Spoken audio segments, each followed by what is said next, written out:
ما كان محمد أبا أحد من رجالكم ولكن رسول الله وخاتم النبيين.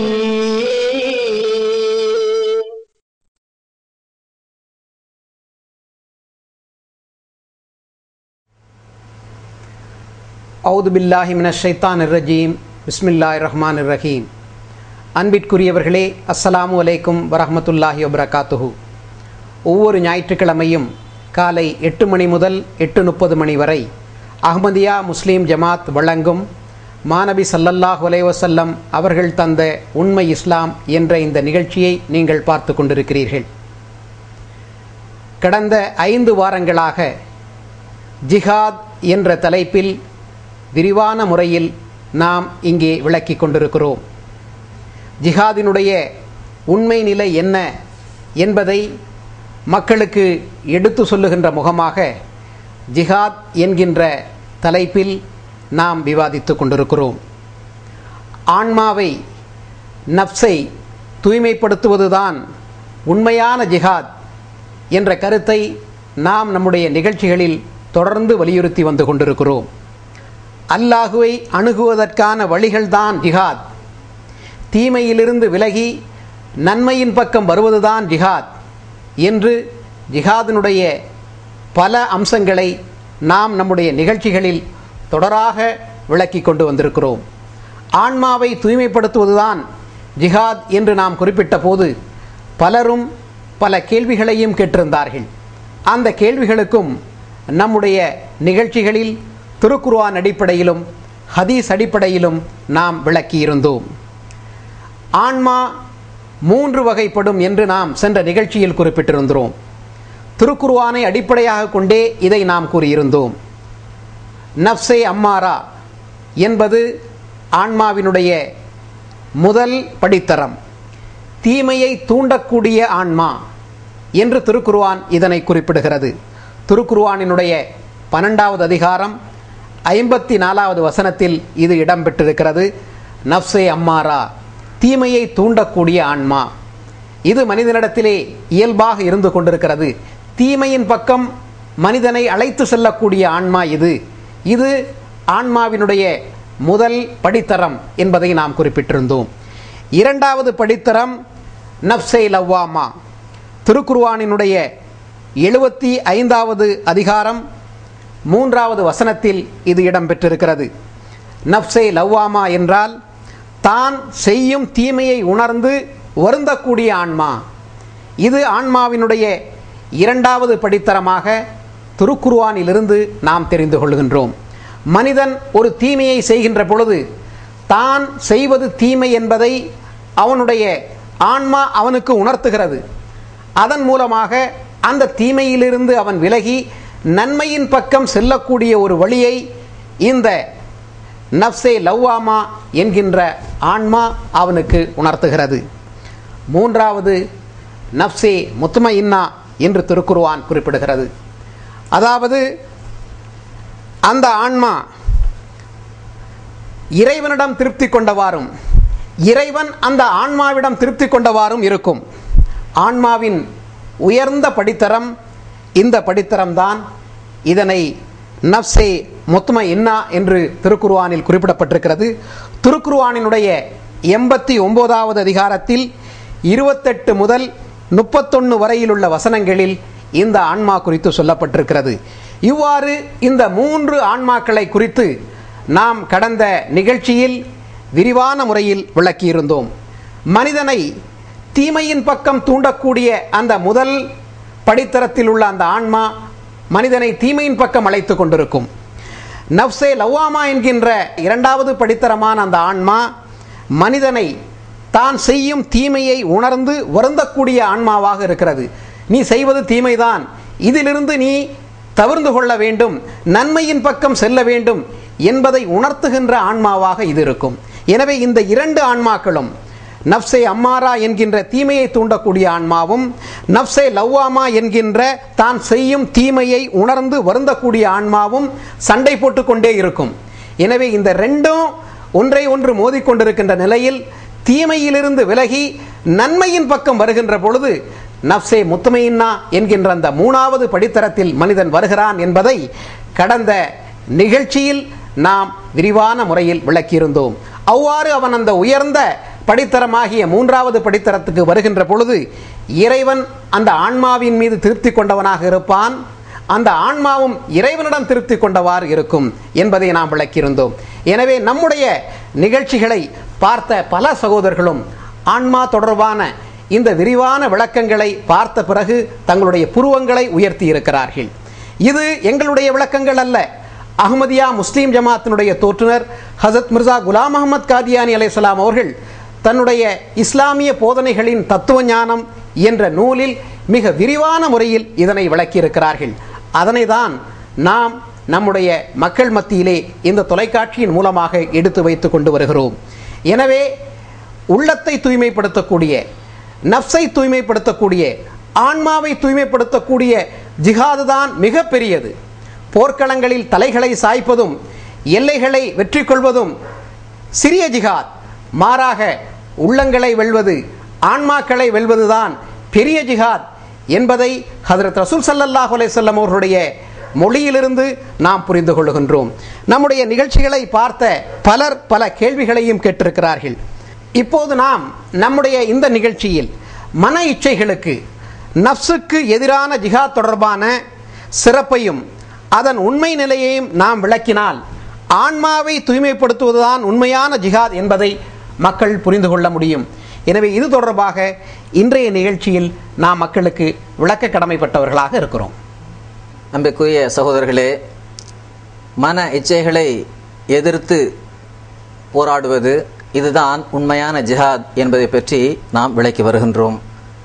இப்படிப்பட்ட நஃப்ஸுக்கு எதிரான ஜிஹாதை பற்றி, போராட்டத்தினுடைய முக்கியத்துவத்தை பற்றியும் அதனுடைய உண்மை நிலை என்ன என்பதை பற்றியும் திருக்குரானின் ஒளியில் மீண்டும் விளக்குமாறு பலர் கேட்டிருக்கின்றார்கள். எனவே திருக்குரானுடைய வசனத்தின் ஒளியிலேயே இதனை மீண்டும் விளக்க நாங்கள் முன்வந்திருக்கின்றோம். திருக்குரான் அத்தியாயம் 9 வசனம் 24 இவ்வாறு வருகின்றது: நீர் கூறுவீராக, உங்கள் தந்தைகளும் சந்ததிகளும் சகோதரர்களும் மனைவியர்களும் வியாபாரமும் வீடுகளும் அல்லாஹ்வையும் அவனது தூதரையும் இறை வழியில் உங்கள் ஆன்மாவுடன் போராடுவதையும் விட உங்களுக்கு மிக்க விருப்பமானதாக இருந்தால். இந்த வசனத்தில் அல்லாஹ் கூறுகின்றான், அஹப்பு இலேக்கும் மினல்லாஹி வ ரசூலிஹி வ ஜிஹாதின் ஃபீ சபீலிஹி. அதாவது உங்களுடைய தந்தை, சந்ததிகள், சகோதரர்கள், மனைவியர்கள், வியாபாரம் இதெல்லாம் அல்லாஹ்வை விடவும், அல்லாஹ்வுடைய தூதரை விடவும், அல்லாஹ்வின் வழியில் ஜிஹாது செய்வதை விடவும், அல்லாஹ்வின் வழியில் அறப்போர் செய்வதை விடவும், அதாவது அல்லாஹ்வின் வழியில் தன்னுடைய ஆன்மாவுக்கு எதிராக ஆன்மாவுடன் போராடுவதை விடவும் உங்களுக்கு விருப்பமானதாக இருக்கும் என்றால், உங்களுடைய வீடு வாசல், இந்த சொத்து சுகமெல்லாம் பிறகு அல்லாஹ்வின் முடிவு வெளியாகும் வரை நீங்கள் எதிர்பார்த்து காத்திருங்கள் என்று அல்லாஹ் கூறுகின்றான். இந்த வசனத்தில் அல்லாஹ் ஒரு எச்சரிக்கையை விடுக்கின்றான். ஒன்று, நீங்கள் அல்லாஹ்வுக்கும் அல்லாஹ்வுடைய ரசூலாகிய தூதருக்கும் அல்லாஹ்வின் வழியில் செய்கின்ற ஜிஹாதுக்கும் நீங்கள் அதிகமான முறையில் முக்கியத்துவம் கொடுக்க வேண்டும். அதிகமான முறையில் அன்பிற்குரியதாக அதனை நீங்கள் பார்க்க வேண்டும், உங்களுடைய மனைவி மக்கள் சொத்து சுகங்களை விட. அவ்வாறு இல்லை என்றால் அல்லாஹ்வுடைய முடிவு வெளியாகும் வரை நீங்கள் எதிர்பார்த்து காத்திருங்கள் என்று அல்லாஹ் கூறுகிறான். இங்கு அல்லாஹ்வுடைய முடிவு என்பது உண்மையிலேயே அல்லாஹ்வுக்கு எதிராக நீங்கள் நிற்கின்றீர்கள், அல்லாஹ்வுக்கு எதிராக செய்கின்ற ஒரு போராகும் என்று அல்லாஹ் உங்களுக்கு ஒரு எச்சரிக்கையை விடுக்கின்றான். எனவே நஃப்ஸுக்கு எதிராக, ஆன்மாவுக்கு எதிராக நீங்கள் போரிட வேண்டும். அவ்வாறு போரிடவில்லை என்றால் நிச்சயமாக அல்லாஹ்வுடைய முடிவு என்ன என்பதை நீங்கள் எதிர்பார்த்து காத்திருங்கள்.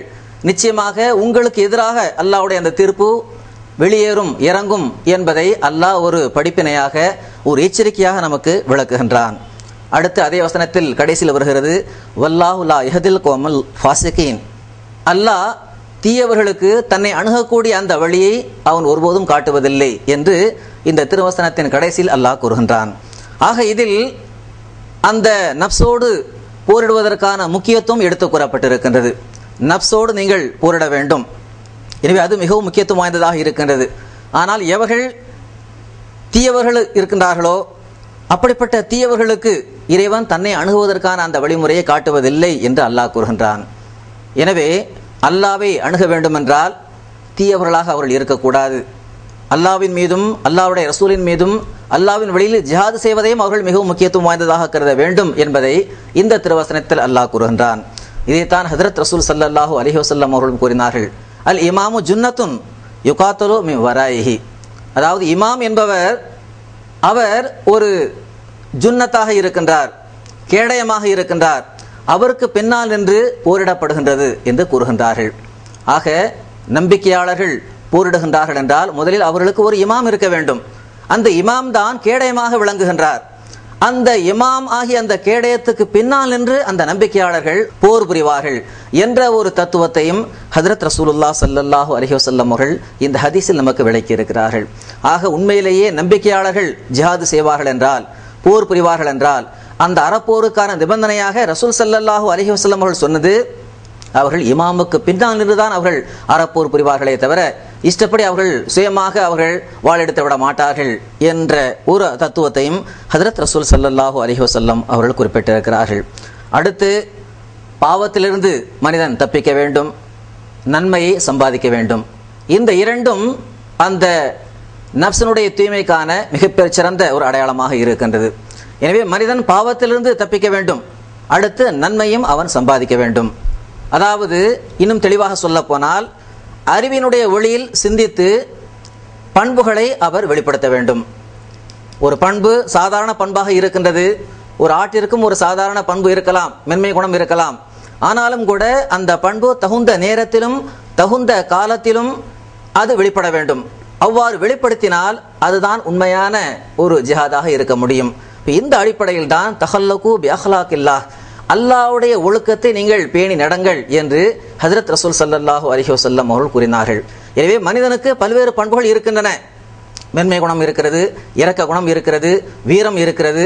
என்ன குணம் இருந்தாலும் சரி அது அல்லாஹ்வுடைய பண்புக்கு ஏற்றபடி, அது தருணத்திற்கும் காலத்திற்கும் ஏற்றபடி அது இருக்கும் என்றால் அப்போது அது உண்மையான பண்பாக இருக்கும். ஆக இந்த அடிப்படையில் அது இருக்க வேண்டும் என்பதை திருக்குர்ஆன் எதிர்பார்க்கிறது.